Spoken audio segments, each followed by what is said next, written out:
그러므로 방언을 말하는 자는 통역하기를 기도할지니 내가 만일 방언으로 기도하면 나의 영이 기도하거니와 나의 마음은 열매를 맺지 못하리라. 그러면 어떻게 할까? 내가 영으로 기도하고 또 마음으로 기도하며 내가 영으로 찬송하고 또 마음으로 찬송하리라. 그렇지 아니하면 내가 영으로 축복할 때 알지 못하는 처지에 있는 자가 내가 무슨 말을 하는지 알지 못하고 내 감사에 어찌 아멘 하리요. 너는 감사를 잘하였으나 그러나 다른 사람은 덕세움을 받지 못하리라.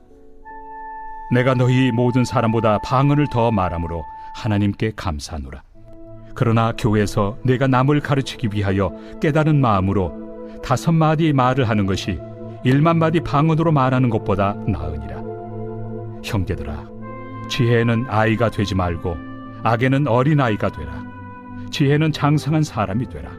율법에 기록된 바 주께서 이르시되 내가 다른 방언을 말하는 자와 다른 입술로 이 백성에게 말할지라도 그들이 여전히 듣지 아니하리라 하였으니, 그러므로 방언은 믿는 자들을 위하지 아니하고 믿지 아니한 자들을 위하는 표적이나 예언은 믿지 아니한 자들을 위하지 않고 믿는 자들을 위함이니라. 그러므로 온 교회가 함께 모여 다 방언으로 말하면 알지 못하는 자들이나 믿지 아니한 자들이 들어와서 너희를 미쳤다 하지 아니하겠느냐? 그러나 다 예언을 하면 믿지 아니하는 자들이나 알지 못하는 자들이 들어와서 모든 사람에게 책망을 들으며 모든 사람에게 판단을 받고 그 마음에 숨은 일들이 드러나게 되므로 엎드려 하나님께 경배하며 하나님이 참으로 너희 가운데 계신다 전파하리라. 오늘 말씀 보시면은요, 이 방언에 대한 말씀이 이어지고 있습니다. 이 방언 기도 때문에 교회가 공예배 때 굉장히 소란스러워지고 있었던 그런 상황 가운데 사도 바울이 말하고 있는 그런 구절들입니다. 13절에 보시면은 그러므로 방언을 말하는 자는 통역하기를 기도할지니, 그러니까 이 방언에 관련돼서 통역하는 은사까지 받으면 그 문제가 해결될 수 있는 그런 어떤 길이 될 수 있다라는 것이죠. 자, 14절에 내가 만일 방언으로 기도하면은 나의 영이 기도하거니와 나의 마음은 열매를 맺지 못하니라. 그러니까 이 방언을 통역할 수 있지 못하다면, 즉 그 방언을 해석을 못한다면은 나에게 큰 유익이 없다는 것이죠, 사실. 나의 마음이 이것을 깨닫지를 못하니까요. 그것이 무슨 말인지를 이해를 못한다라는 것입니다. 여러분, 물론 이제 방언이라는 것이 굉장히 큰 유익이 있습니다. 이 방언을 통해서 기도가 굉장히 길어질 수가 있어요. 저도 이전에 이 방언을 처음 받았을 때 시작점이 기도를 길게 해야 되는 상황 가운데 기도가 길게 안 되는 그런 어떤 아이러니 가운데 하나님께서 이 기도를 길게 하시는 시작점이었거든요. 그러니까 기도가 길게 될 수 있는 것, 그리고 그 과정을 통하여서 기도가 습관이 될 수 있는 그런 유익이 분명히 있습니다. 이 방언의 장점도 있다라는 것이죠. 자, 그런데 이 은사인 이 방언이 굉장히 중요한 것은 이 은사를 그 은사의 합당한 목적에 따라 쓰는 것입니다. 이 은사는 어떤 것이든 이 은사를 합당한 목적에 따라 쓰지 않으면 교회에 큰 유익이 되지 않을 수도 있는 것이죠. 그러므로 여러분, 우리가 지난번에 살펴본 고린도전서 12장 28절에 보시면은 쭉 여러 은사들을 쭉 이야기하신 다음에 31절에 뭐라고 말씀하십니까? 너희는 더욱 큰 은사를 사모하라. 내가 또한 가장 좋은 길을 너에게 보이리라 하고서 바로 사랑장이 이어지지 않습니까? 그러니까 가장 큰 은사는요, 은사를 제대로 쓸 줄 아는 은사, 정말 그 은사를 지혜롭게 쓸 줄 아는 은사인데 그게 바로 사랑이라는 것입니다. 즉 사랑의 마음이 없다면 그 은사를 나를 위해서만 쓸 수도 있다는 것이죠. 하지만 이 은사는 공동체를 굳건히 하기 위해서 주신 선물이라는 것입니다. 자, 그래서 우리가 그러한 어떤 은사에 대한 이해를 분명히 해야 되고, 그 은사를 씀의 가장 핵심에는 사랑이 있어야 된다는 것입니다. 그래서 17절에 보시면은 너는 감사를 잘하였으나 그러나 다른 사람은 덕세움을 받지 못하리라.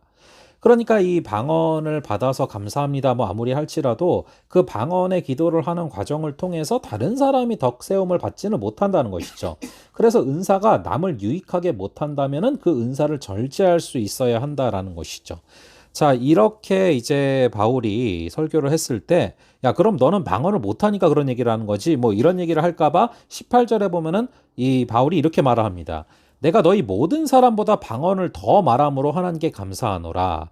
그러니까 바울이 방언 기도를 많이 한다는 거예요. 혼자 있을 때는. 그러나 19절에 교회에서 네가 남을 가르치기 위하여 깨달은 마음으로 5마디 말을 하는 것이 1만 마디 방언으로 말하는 것보다 낫다. 이 가르치는 은사가 방언의 은사보다 더 높다, 귀하다라는 것이죠. 자, 그러므로 20절에 형제들아 지혜는 아이가 되지 말고 악에는 어린아이가 되라. 지혜는 장성한 사람이 되라. 우리가 분별하고 이해할 수 있는 것에 우리가 장성한 사람이 되어야 한다라는 것이죠. 자, 그래서 여러분, 이 방언의 장점도 있지만 단점이 분명히 있습니다. 이 공동체 가운데, 특별히 공예배 가운데 이것이 나 자신을 드러내기 위한, 내가 이 은사 받았다라는 것을 자랑하기 위한 것이 될 때 이것은 공동체에 전혀 유익이 되지 않는다는 것이죠. 여러분, 사실은 사단이 예수님을 유혹했을 때 시험 중에 하나가 여기서 뛰어내려 봐라. 그러면 천사들이 너를 받들어줘서 너가 하나님의 아들인 것을 알게 될 것이다. 즉 너 자신을 증명하고 드러내라. 이게 마귀의 유혹 아닙니까? 그런데 성령께서 주신 그 방언, 즉 은사를 자랑을 한다면 이것은 굉장히 역설적인 모습이 되는 것이죠. 자, 그러므로 우리가 이 방언을 정말 혼자 있을 때 정말 기도가 깊어지고 그리고 기도가 길어지고 기도가 습관이 되는 그런 유익에 이 방언을 사용하면 굉장히 큰 유익이 될 수 있겠지만 이것을 공동체의 공예배 가운데 특별히 다른 사람들이 방해될 정도로 이것을 한다면 이것은 크게 유익이 되지 못한다라는 것을 이 바울의 말을 통해서 우리가 다시 한번 확인해 보았습니다. 그럼 잠시 제가 기도하고 마치겠습니다. 아버지 하나님, 오늘 이 바울의 말을 통하여서 다른 사람의 덕을 세우는 것, 이 은사를 통해서 다른 사람의 유익을 구하는 것이 굉장히 중요함을 바라봅니다. 아버지 하나님, 은사를 제대로 쓸 줄 아는 은사, 지혜롭게 그 은사를 쓸 줄 아는 은사가 가장 큰 은사이며 그것이 사랑임을 잊지 말게 하시고 사랑하기 때문에 오래 참고 사랑하기 때문에 절제할 수 있는 그 은혜를 우리 가운데 허락하여 주시옵소서. 아버지 하나님, 이 방언 장점이 있지만 또 단점도 있음을 잊지 말게 하시고 이것을 정말 나의 믿음의 유익을 위해선 사용하지만 이 공동체의 또 어떤 질서를 해치고 공동체가 또 소란스러워짐이 있다면 또 절제할 수 있는 은혜도 허락하여 주시옵소서. 주님께서 우리에게 주신 은사들 남을 사랑하는 마음으로 또 하나님을 사랑하는 마음으로 잘 사용하게 하실 줄로 믿사오며 이 모든 말씀을 주 예수 그리스도의 이름으로 기도합니다. 아멘. 그럼 다음번에 또 뵙도록 하겠습니다.